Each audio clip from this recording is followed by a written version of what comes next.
YouTube channel या Telegram जो authentic source था उसके बारे में पढ़ा था, तो वहाँ ये डिटेल दिया गया था कि 1599 में अनारकली और जहांगीर था, तो अनारकली को यहाँ पे मृत्यु मतलब मार दिया गया था अकबर के सारे में, अकबर के सारे में।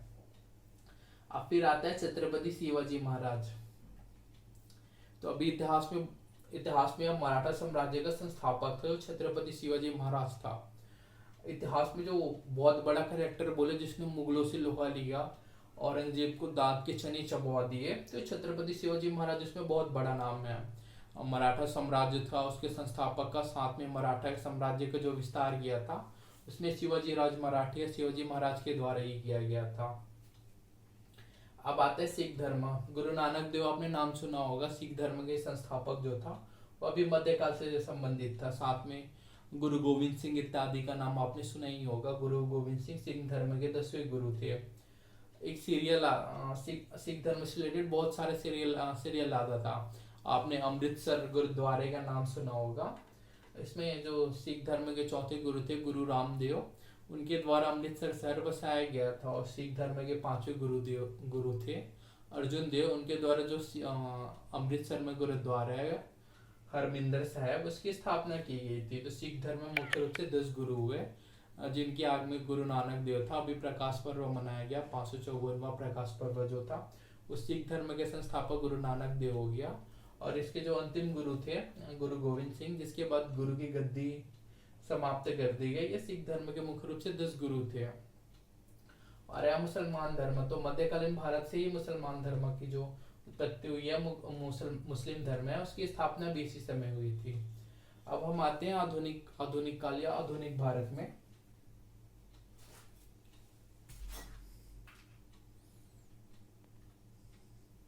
अब हम आधुनिक काल या आधुनिक भारत में आते हैं।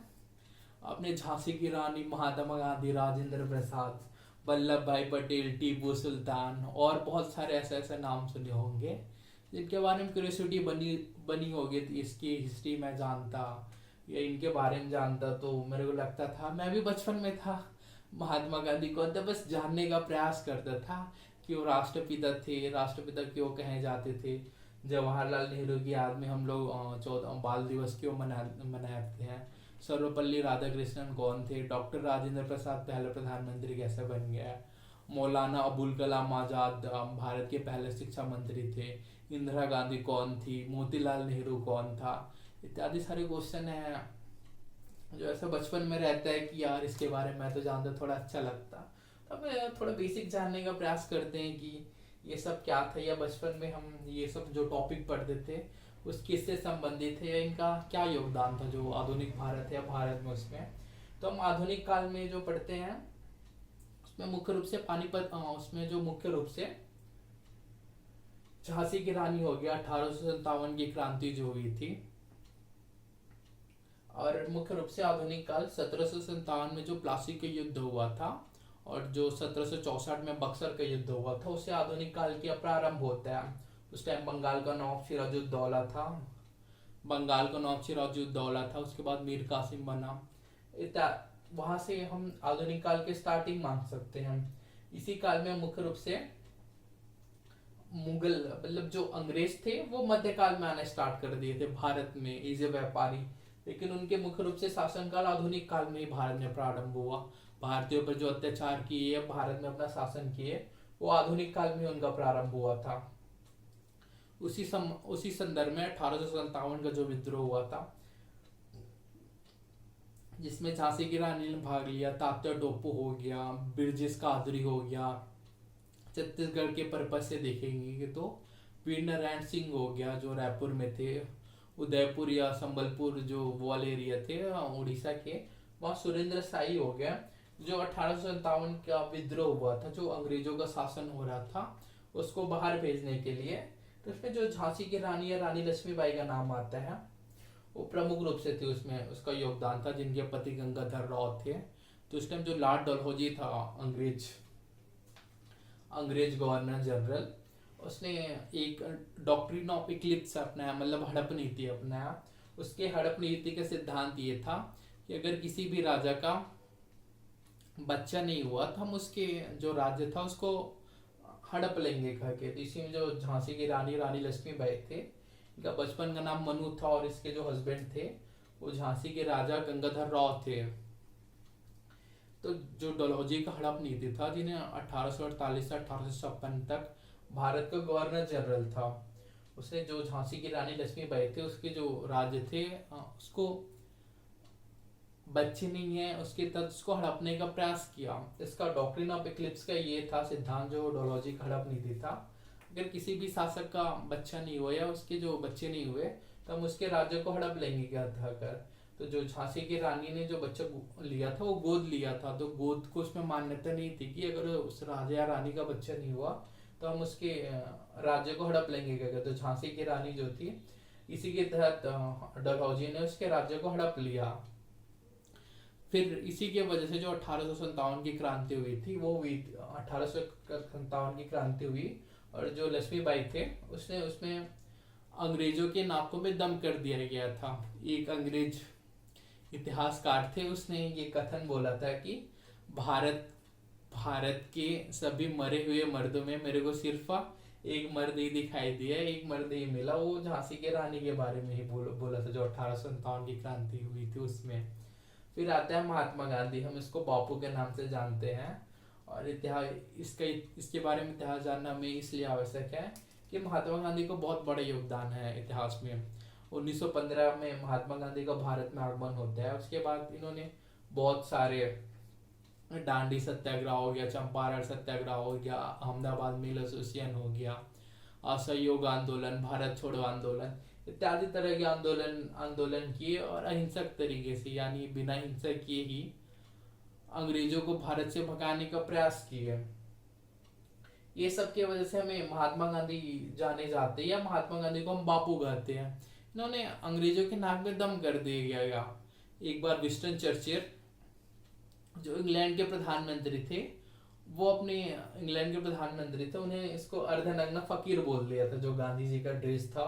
वो गोलमेज सम्मेलन में हिस्सा लेने गए थे तो, और एक महात्मा गांधी के विषय में लॉर्ड इरविन ने अपने बहन को पत्र लिखा था, उसमें ये बोला था कि अगर महात्मा गांधी नहीं होते तो ये देश बहुत अच्छा रहता, यहाँ सुख शांति बहुत रहती। तो महात्मा गांधी का बेसिक पर्पस ये था कि अंग्रेजों से भारत को आजाद कराने के लिए अंग्रेजों के नाक में दम कर दिए थे। वो अंग्रेजों को ना कुछ उनको बिना अहिंसक तरीके से, अगर हिंसा करते तो गांधी जी को भी कुछ दंड वंड दे देते, तो अहिंसक तरीके से जो अंग्रेजों के नाक में दम किए और इसी वजह से बोलोगे तो इनडायरेक्टली महात्मा गांधी का भारत को स्वतंत्र कराने में बहुत बड़ा योगदान था। फिर आता है जवाहरलाल नेहरू। हम जवाहरलाल नेहरू की हिस्ट्री जाने तो भारत का प्रथम प्रधानमंत्री थे। इससे पहले देखे तो इनके पिता जो मोतीलाल नेहरू थे वो बहुत बड़े बैरिस्टर थे और जवाहरलाल नेहरू भी उनके बाद बैरिस्टर बने।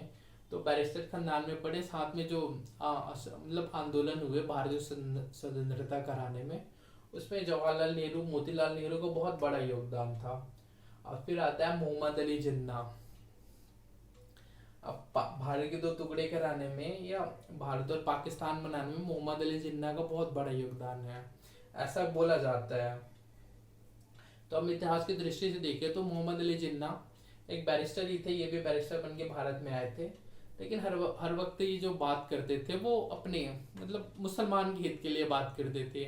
इन्हीं रहमत अली थे जिन्होंने पहली बार 1940 में पाकिस्तान शब्द का प्रयोग किया। तो इन लोग जो मुसलमान लोग थे उनके लिए एक अलग देश की ही मांग कर रहे थे कि इसी की वजह से जो पाकिस्तान था वो वाले देश की उत्पत्ति हुई और मुसलमानों के लिए धर्म के हिसाब से एक अलग देश बन गया जो पाकिस्तान के नाम से ही जाना जाता है।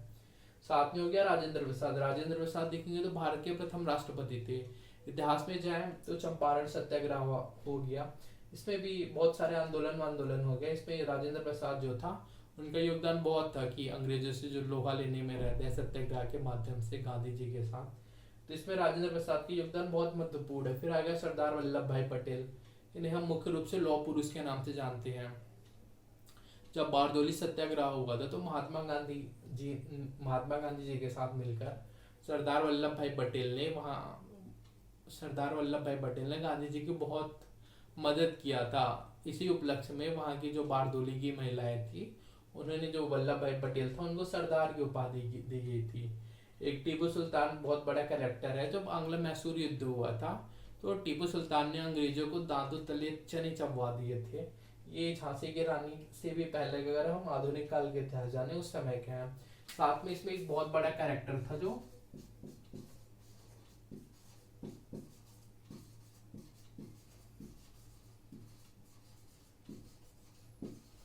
भीमराव अंबेडकर, डॉक्टर भीमराव अंबेडकर,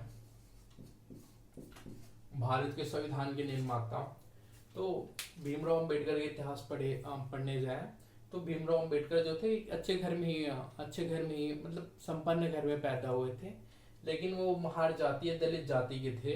तो इनको जो शिक्षा रहता है या बेसिक एजुकेशन रहता है स्कूल टाइम में, उनको लेने में बहुत तकलीफ हुई, बहुत स्ट्रगल करके पढ़ाई किए थे। साथ में अपने स्ट्रगल के दम में ये विदेश में जाकर पढ़े। एक अम्बेडकर को एक इतिहास में एक घटना में पढ़ा था कि अम्बेडकर को एक लेटर आया था। लेटर में उनको अपने मतलब व्यक्तित्व के बारे में अच्छे से बात करने की बात कही गई थी, लेकिन जो राजा के पास अम्बेडकर का लेटर आया था उसमें राजा ने लिखा था कि आपको सिर्फ उसमें अपने कास्ट के बारे में कभी डिस्कस नहीं करनी है कि। तो अम्बेडकर उस टाइम कास्टिज्म में कास्ट कितने खिलाफ थे कि राजा को सीधा ही मना कर दिया उनके जाके वहाँ भाषण देने की, कि अगर मैं अपने कास्ट को बिना बताए वहाँ भाषण नहीं दे सकता, मैं जाऊंगा तो अपने कास्ट के बारे में वहाँ भाषण दे के ही बताऊंगा करके। डॉक्टर भीमराव अंबेडकर अगर संविधान निर्माण में अगर प्रमुख रूप से योगदान दिए तो डॉक्टर भीमराव अंबेडकर जो था इनका बहुत बड़ा योगदान था, इन्हीं की वजह से संविधान बना, ऐसा भी हम बोल सकते हैं। अंबेडकर ने बहुत बहुत पढ़ाई की थी, साथ में एक पढ़ाई की थी वो उतना बड़ा मैटर नहीं था, लेकिन ये जो जो कंडीशन अंबेडकर ने जो पढ़ाई की वो उतना मैटर नहीं करता जितना वो जो कंडीशन में पढ़ाई की वो मैटर करता है। अब हम आते हैं विश्व इतिहास में। तो विश्व इतिहास में हम प्रथम वर्ल्ड वॉर, द्वितीय world war, Adolf Hitler, Benito Mussolini और नेपोलियन इत्यादि का नाम है जिनको हम प्रमुख रूप से जानते हैं। पहला हम स्टार्ट करते हैं नेपोलियन से। आपने फ्रांस की क्रांति हो गया, रूस की क्रांति हो गया इत्यादि चैप्टर स्कूल की बुक में पढ़ा होगा। जो नेपोलियन जो है, जब फ्रांस की क्रांति 1789 में हुई थी तो वहाँ के राजा लुई सोलवा और वहाँ की रानी मेरी थी, उसको फ्रांस की जनता ने जब बुखार फेंका तो लुई नेपोलियन ने, नेपोलियन थर्ड था, वो सत्ता में काबिज हुआ। 1799 से लेकर 1805 तक नेपोलियन जो था फ्रांस की सर्वसर्वा बन गया और फ्रांस की जो मुख्य रूप की शक्ति था अपने चरम के, वो एकदम हाईएस्ट पीक पे था नेपोलियन जो है वो। साथ में उसके बाद 1815 में वाटरलू की युद्ध हुई। वाटरलू की युद्ध में नेपोलियन पराजित हो गया और उसकी शक्ति क्षीण हो गई। एक इतिहासकार का कथन था कि इतिहास से हमने कुछ नहीं सीखा है।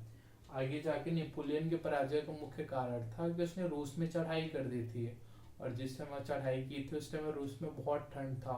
उसकी सेना ठंड को झेल नहीं पाई और ठंड के प्रकोप में आकर आधी सेना उसकी ऑलरेडी खत्म हो गई थी और आधी सेना बची थी, इससे वह युद्ध जीत नहीं पाया और उसकी हार हुई और नेपोलियन का मतलब जो राज्य विस्तार था वो खत्म हो गया। और इसके बाद आता है प्रथम विश्व युद्ध। प्रथम विश्व युद्ध जो 1914 से लेकर 1918 तक चला था। इसके विस्तृत इसे देखिए जाए तो बोसेगोनिया की राजधानी हर्जेगोविना में वहाँ के एक शासक तो उसकी हत्या ही प्रथम विश्व युद्ध का कारण बना, जो 1914 से लेकर 1918 तक चला था। मुख्य रूप से भारत की दृष्टिकोण से देखा जाए तो द्वितीय विश्व युद्ध था, उसमें बहुत ज्यादा इफेक्ट हुआ था। अब हम जो 1939 से लेकर 1945 तक चला और जो जापान की राजधानी नागासाकी और हिरोशिमा में बम गिराने से खत्म हुआ था। और फिर एडोल्फ हिटलर जो है वो एक सामान्य घर में पैदा हुआ और उसके बचपन में एक चित्रकार बनने की शौक थी। बचपन में उसको शौक था कि मैं एक पादरी बन जाऊंगा के, लेकिन वो दोनों ही नहीं बना। अपने यंग एज में एडोल्फ हिटलर जो है वो सेना में चला गया। सेना में जाके वो बगावत करने लग गया, तो बगावत करने से सेना से निकाल दिया गया। उसके बाद जो हिटलर है वो चुनाव लड़ा तो उसको हार हो गई। फिर तब भी राजनीति में एडोल्फ हिटलर एक्टिव रहा और आगे जाके वो जर्मनी का चांसलर बन गया। और एडोल्फ हिटलर का मुख्य यह था कि अगर जर्मनी की जो प्रथम युद्ध हुई उसमें पराजय का मुख्य कारण वो यहूदियों को मानता था।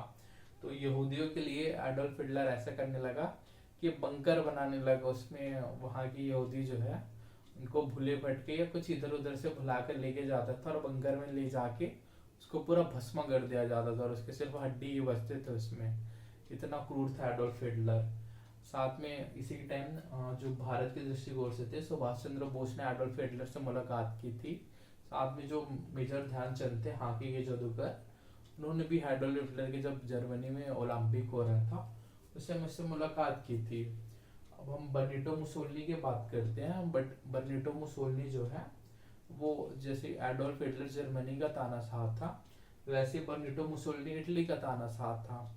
इटली को मुख्य रूप से युद्ध में झोंकने का, द्वितीय विश्व युद्ध में झोंकने का बर्निटो मुसोलिनी को ही जिम्मेदार माना गया। और जब युद्ध समाप्ति होगी तो मुसोलिनी जब जिंदा था तो वहां की जनता ने उसको पकड़ के फांसी पर लटका दिया और उसकी मृत्यु होगी।